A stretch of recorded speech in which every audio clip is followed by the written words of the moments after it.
కొత్తగూడెం సింగరేణి మహిళా కళాశాలలో అట్టహాసంగా జర్నలిస్టుల శిక్షణ తరగతులు ప్రారంభమయ్యాయి.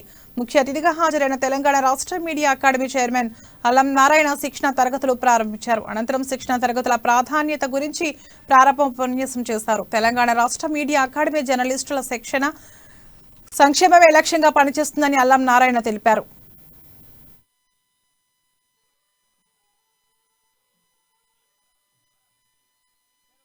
మనం ఇప్పుడు పెరిగిన జిల్లాలలో చిన్న జిల్లాలలో మనం ఇంతవరకు తరగతులు పెట్టలేదు. మీడియా అకాడమీ 12 పుస్తకాలు ప్రచురించింది. అట్లాగే రాష్ట్రంలో ఉన్న చిన్న జిల్లాలలో కూడా తరగతులు నిర్వహించాలని సంకల్పం. దాంట్లో భాగంగా ఈ తుది విడత క్యాంపెయిన్ లో భాగంగా కొత్తగూడెం భద్రాద్రి రాముడి జిల్లా ఒక శుభ సూచకంగా ఈ భద్రాద్రి రాముడి జిల్లా నుంచి సభలు మళ్ళీ విడత ప్రారంభిద్దామని మీ దగ్గర రావడం జరిగింది. నిజానికి ప్రజాప్రతినిధులు ఎట్లాగైతే దూర ప్రాంతంలో వచ్చిపోయే వీలుండదో మీకు తరగతులు చెప్పడానికి టీచర్లను ఉపాధ్యాయులని మాట్లాడడం కూడా కష్టమైంది. అంటే ఒక టఫ్ టాస్క్. చాలా దూరం, హైదరాబాద్ నుంచి 5 గంటల జర్నీ ఇట్లాంటివి ఉన్నాయి కాబట్టి. అయినా ఈ 2 రోజుల తరగతులకి Sudhakar Reddy Times of India